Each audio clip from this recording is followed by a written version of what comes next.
Antes del Independiente hubo poco o nada. Es decir, que ahí en nuestra historia hay un vacío enorme o unas propuestas, digamos, vacuas que realmente han significado muy poco para la cultura. En una pared estaba el teatro comercial, que se hacía y que era criticado por los que hacíamos el teatro independiente, porque era un teatro más fácil, un teatro más superficial y un teatro que lo que le interesaba, nosotros lo veíamos de una mentalidad que ahora no es así, de empresarios. Era salir del adocenamiento en que se encontraba el teatro comercial, era el buscar nuevas formas de expresión. No solamente me refiero a las obras, al contenido de las obras, sino también, y muy importante, a las formas, ¿no? Ese es un teatro de carril, un teatro que no tiene otra salida, en el que mandan fundamentalmente los directores, que no lo son, es decir, no son artistas, son organizadores, y los autores, que es a lo que el público va a ver, pero no tiene ninguna importancia el actor, a no ser que sea como divo, como personalidad. De pronto un día viene por aquí, vienen los Goliardos con Juan de Buenalma, primer espectáculo que se representa en toda España, y descubre la itinerancia, y después empieza a decir, claro, es que se puede ir, o sea, es que no hay que ir a Madrid, se puede representar en muchos sitios. El teatro independiente es como un niño que se rebela de nuevo contra su padre, que se rebela, no contra su padre, sino contra lo constituido, y dice, esto no puede ser así. Entonces, a partir de que dice, esto no puede ser así, empieza a preguntarse, ¿y entonces qué podemos hacer?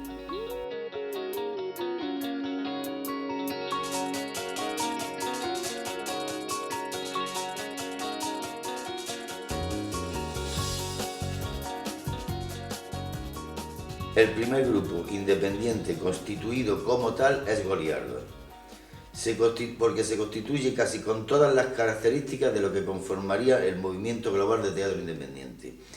Ellos de hecho lo cuentan así, textualmente por parte de Goliardos: búsqueda de un público y de un teatro popular e indagación sobre el fenómeno teatral y sus implicaciones a partir de un sustrato orientado hacia el cooperativismo y la profesionalización.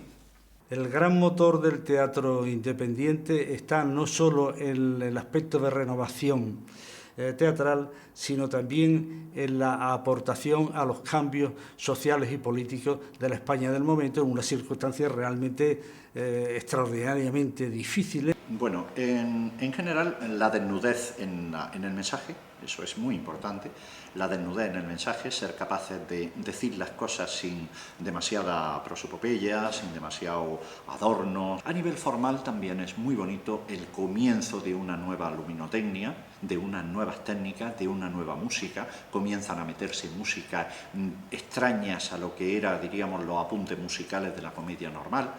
Entonces, el teatro independiente fundamentalmente tiene que ser renovador o innovador. Tiene que ser, yo diría, si no revolucionario, por lo menos rebelde. Es decir, estar en contra del sistema, eso siempre. El teatro independiente fue principalmente una manera de hacer opuesta a un sistema, y una manera de hacer con la que nos identificábamos porque expresaba de alguna manera un camino hacia la libertad o hacia lo que nosotros creíamos que podía ser la libertad. Sí que había unas motivaciones estéticas, pero creo que había más una necesidad en el grupo en aquel momento.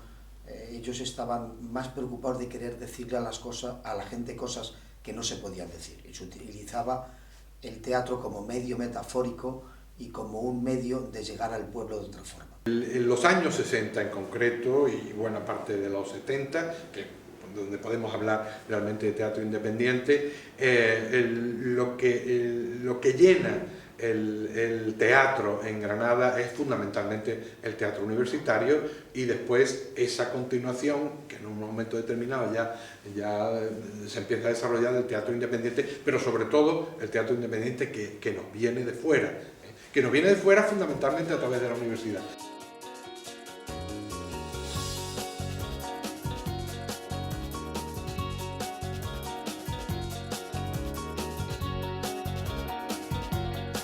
Había que cambiar las relaciones de producción, había que establecer unos nuevos sistemas de acceso a la profesión,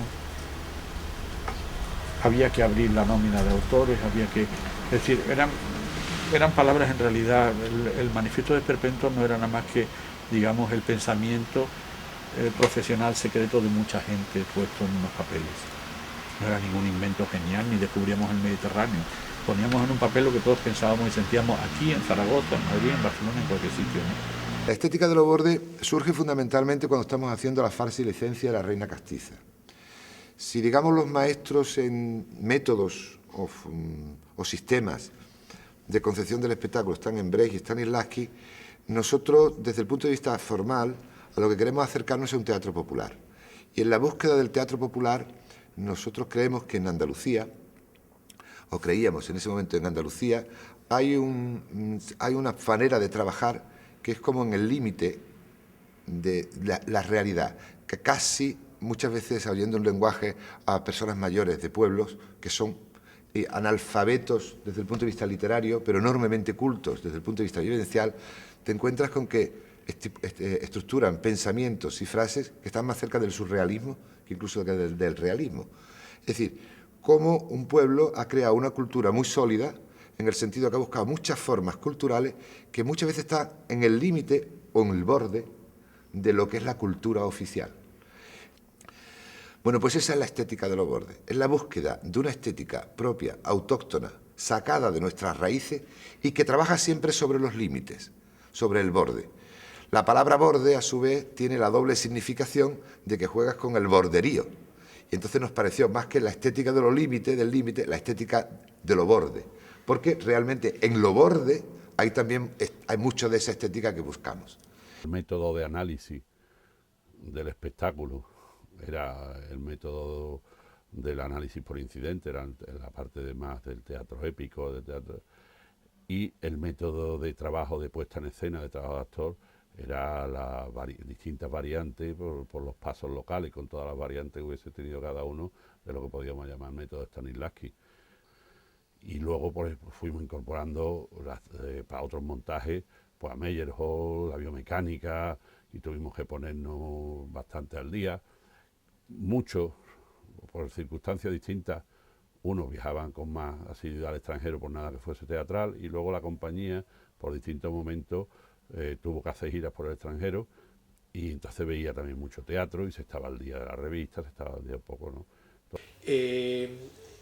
Al ser yo el director de actores, pues mi formación a lo largo de todos los años anteriores está en la línea de Stanislavski, con esa particular versión que todos los directores hemos ido haciendo, adaptando pues lo que el método o el sistema Stanislavski ofrecía a lo que nosotros aprendíamos con nuestros errores y con los pocos aciertos que pudiéramos alcanzar en nuestras experiencias.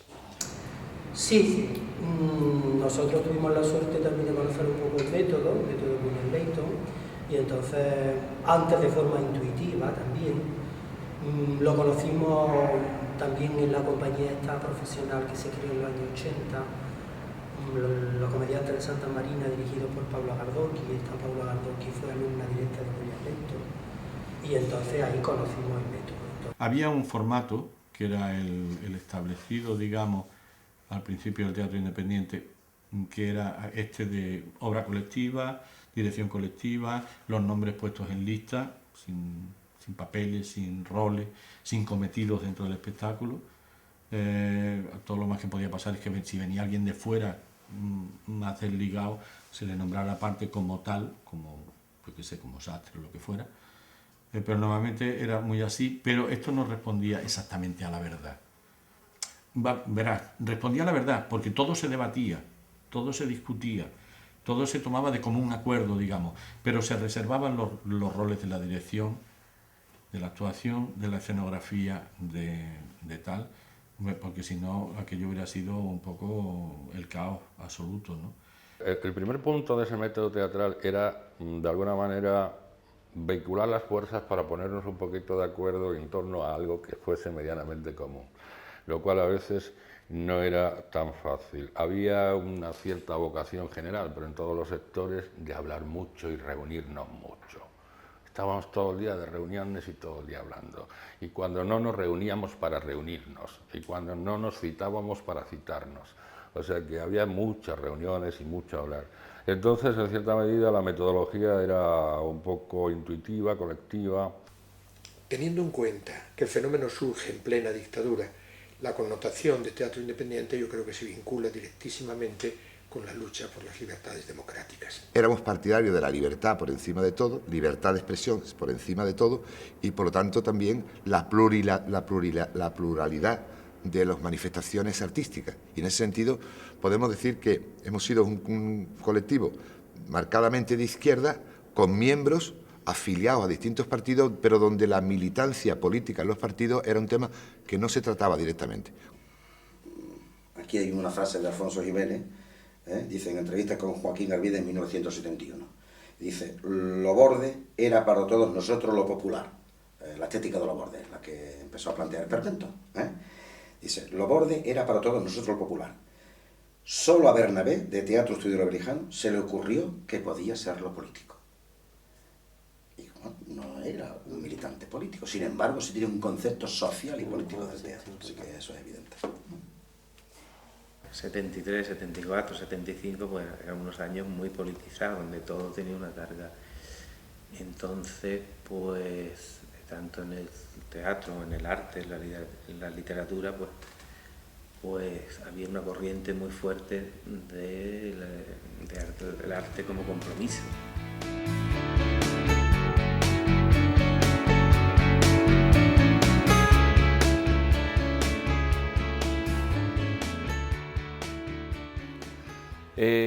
Vamos a ver, la censura en aquella época, yo no sé los demás grupos, no tengo ni la más remota idea, pero concretamente nosotros fue un calvario simplemente constituirnos como grupo de cámara y ensayo, porque decían que para nosotros poder actuar teníamos que actuar como un grupo representante de no sé qué de cámara y ensayo, para lo cual nos exigía un papel, 2 papeles, 3 papeles, 4 papeles y además 200, 300, 400 socios, yo no sé cuánto, ¿no? Ahí tuve que meter a mi madre, a mi padre, a mi pariente, ¿no? Al no sé quién, al no sé cuánto, ¿no? Al otro, al demás para allá. Sí, teníamos que mandar las obras a la censura, pero también en eso utilizábamos trucos, porque como entonces no había fotocopiadoras ni ordenadores ni nada de eso, pues lo hacíamos en papel cebolla, con muchos papeles de carbón, con muchos carboncillos de estos, y entonces hacíamos 7 copias, de las cuales teníamos que mandar 3 a Madrid al ministerio, y en Madrid mandábamos las últimas copias, es decir, que estaban casi ilegibles, entonces nos contestaban, pero generalmente nos contestaban un poco tarde, diciendo que volviéramos a mandar porque no se entendía lo que ponía allí. Pero como habían pasado 15 días entre una cosa y otra, nosotros, de los gobernadores civiles de aquí, conseguíamos que nos autorizara provisionalmente, porque como era silencio administrativo, y entonces el silencio administrativo se utilizaba así, pues así lo hicimos y sorteamos muchas veces. La farsa tuvimos muchas dificultades de representación, y nos la prohibían cada 2 por 3. Porque ahí pues decíamos, cantábamos canciones, había 2 monjas, que eran 2 hombres, que hacían de monjas, y esto pues en el año 69-70 era todavía muy fuerte para la censura, 2 hombres además con barba, o sea, para que no hubiera ninguna duda que eran hombres, y cantábamos letras, canciones populares, por ejemplo, Tu marido y el mío se han peleado, se llamaron cabrones y han acertado. Ahí me detuvieron muchísimas, más que detenerte, retenerte, como le llamaban ellos. Yo sé por un amigo que existía una ficha policial como posible elemento peligroso, de ir, porque ellos eran los que llevaban las furgonetas y me alquilaban la luz, y fueron muy conocidos, la compañía de espectáculos ibéricos. Bueno, pues eso de ibérico a ellos no les cuadraba bien. Cuando me devolvían los ejemplares con el censurado, para mí aquello eran como con nada. No servía de nada, cuidado que yo los recitaba. Yo luego iba y los recitaba. Actuando no me acuerdo si en Ingeniero o la universidad... No, en Derecho o Filosofía, creo recordar. Es que empezamos a tener tanta fama que todo el mundo que quería formar follón nos llamaba a nosotros. En medicina, en la facultad, y salíamos de las actuaciones pues con un miedo tremendo, que en el momento a mí me pusieron en los papeles como el director del grupo oficialmente, y yo más de una vez tuve que ir a comisaría porque nos llamaban. Aquel día fue el día... Nosotros llevamos una grabación en casete y el disco de Santa María de Iquique, de color marrón con los dibujos en blanco que todos recordaréis. Ese disco se ponía o bien el casete por si acaso fallaba, y un telón grande blanco, y en determinado momento mimábamos nosotros la acción, termina el acto y la Guardia Civil con sus tricornios charolados viene, nos piden la identificación de varios, y además nos dicen que nos den también los nombres de los que están cantando detrás de la tela. Le decimos que detrás de la tela no hay nadie. Hombre, ¿cómo no va a haber nadie? Pues estabais cantando un grupo que ya se habría ido en otro autódromo. No, lo que estaban cantando detrás de la tela es un disco. Pues el disco queda requisado. Nos requisan el disco y hasta la presente. Y pues bueno, pues de quererte, no dejarte que hicieras el espectáculo, ponerte todas las trabas del mundo, aunque tenías autorización para hacerlo, y que hay muchas sillas en este local, cuando quitan las sillas que hay para que queden justo las que tenía que haber en el local, pues decirte, pero es que este decorado no es el que está autorizado, y acabar diciéndole, bueno, pues mire usted, si usted lo que quiere es suspender esto, pues suspéndalo. Mi espectáculo, no sé por qué, además no lo entiendo por qué, atentaban contra la religión, atentaban contra el jefe del Estado, casi todos tenían 15 de puntuación mala, y hubo un espectáculo anterior a Quejío, donde tengo una puntuación que se llamaba Andalucía, respuesta total, que ese no se pudo hacer, no se pudo ni intentar, porque de ahí fue cuando se le quitó, cuando concebí Quejío le quitamos la palabra, y ahí no había más que algunas cosas demasiado y algunas acciones.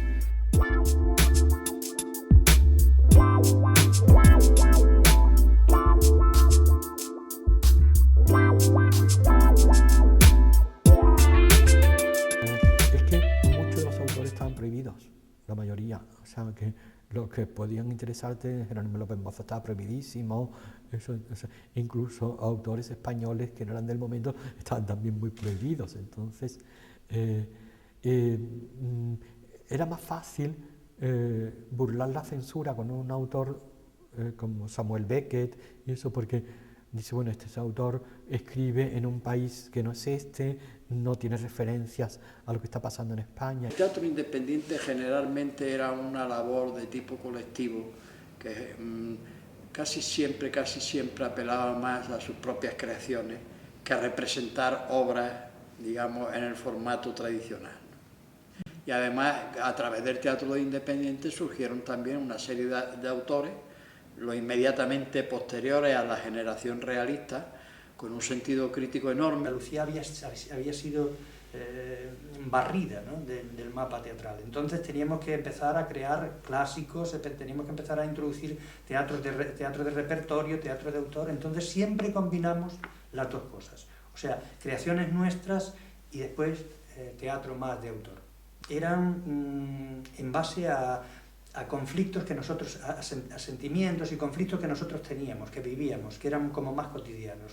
De esos conflictos cotidianos nosotros los transformábamos, convertíamos en una cosa metafórica y entonces creábamos un lenguaje alrededor de esos conflictos así. La labor de Miguel Romero es interesante porque después de todo eso y después de toda su producción teatral, eran las únicas obras que tú podías ver en tus tiempos de estudiante. Él estaba ahí y aparecían editadas en cátedra, ¿no? El Pizzicato Irrisorio, La gran pavana de lechuza, estaba editado, y ese hombre estaba vivo, estaba ahí, era real, ¿no?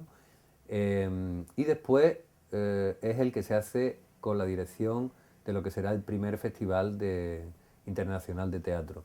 Y a partir de Miguel Romero sí vemos a grandes autores, vemos a Foreman, vemos a Bismarck de Keywood, vemos a Bob Wilson, vemos a muchísima gente, y ya vemos lo que se hace no solo en el resto de España, vemos a Juglar, sino en otros países.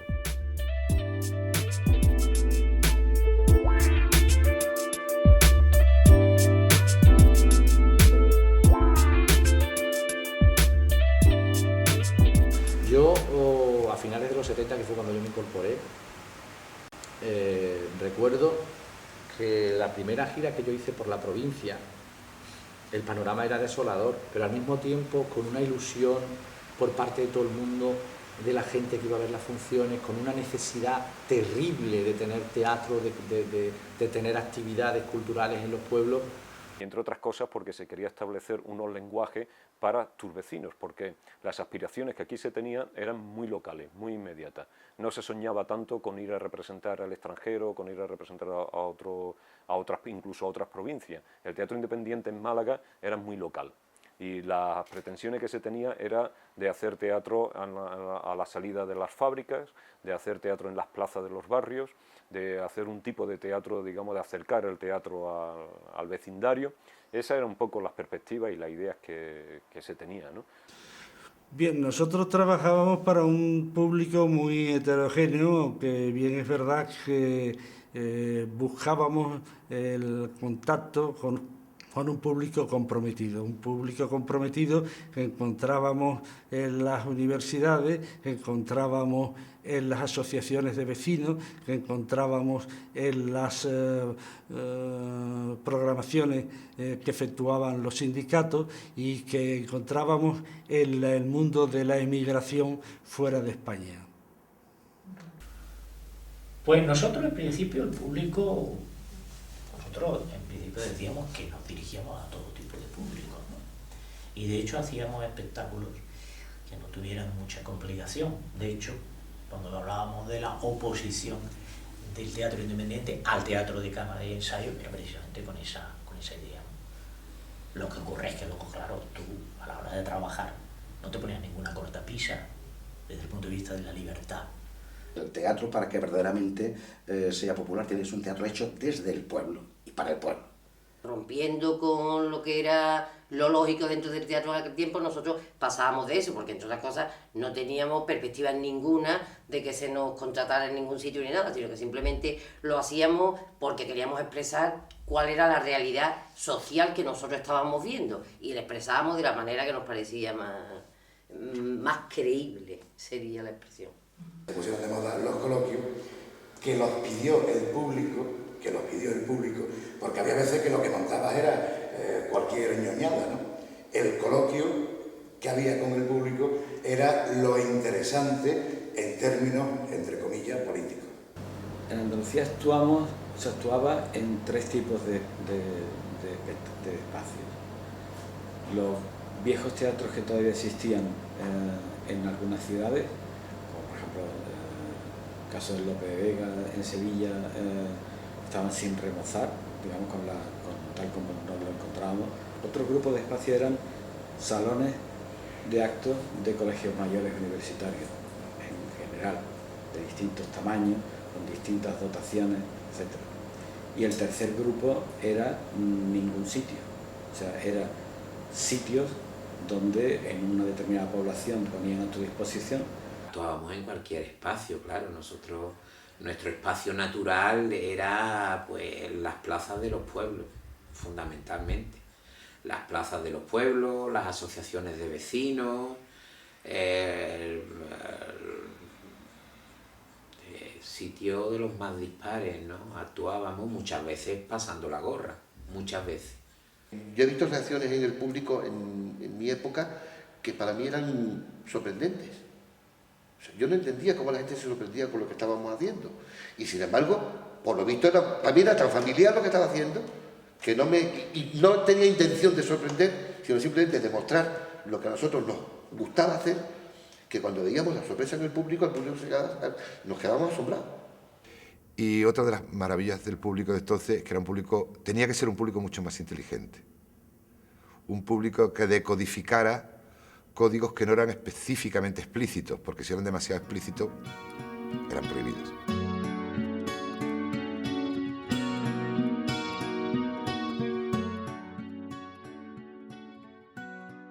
El teatro en aquel entonces yo siempre lo comparo un poco como con el flamenco, me explico. En época de penuria económica, cultural, de escasez política y todo eso, a veces hay un tipo de cultura popular, que casi se crea ahí su caldo de cultivo, y a raíz de ahí pues crece. Cuando llegó ya la democracia, yo no tanto la democracia, sino cuando los ayuntamientos, sobre todo, empezaron a tener recursos, pocos, pero algunos recursos, entonces efectivamente, pues es verdad, hubo un boom en cuanto a temas de teatro, de compañías de teatro, espacios escénicos, todo eso, y vino también paralelamente una profesionalización. Yo creo que cuando ya no tenía razón de ser en ese sentido político, que fue pues cuando ya entró la democracia en el 79, aunque quizás compañías como nosotros y otras muchas que posiblemente también estuvieran por ahí, quisimos mantener esa pasión o esa ilustración, entre comillas, a la gente del pueblo hasta yo creo que ya entraron los 80, 82, 83.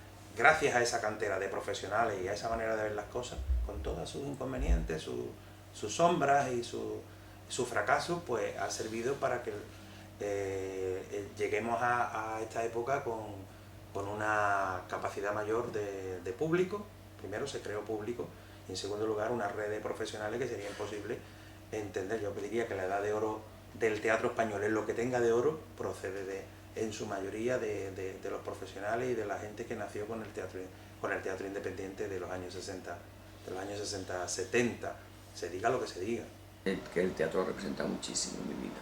Probablemente en aquellos años dificilísimos, que los que no lo vivieron no saben lo que fue, donde no podíamos leer lo que leía, lo que hoy se puede leer, donde no podíamos ver las películas que la gente veía, donde la censura nos impedía casi todo, pues aquello me dio otro mundo distinto, donde la vida para todos era durísima, para las mujeres ni os lo cuento.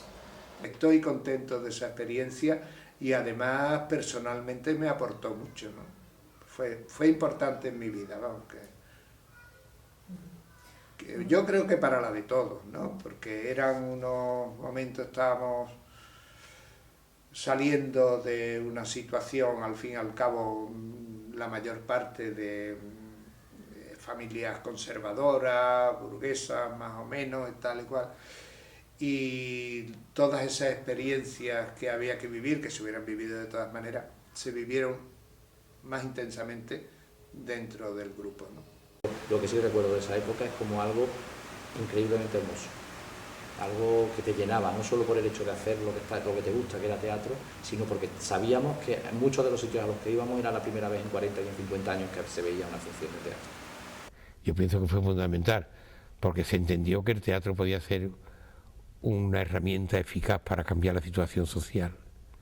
Y no solamente para cambiar la situación social, sino también para cambiar las formas en el teatro.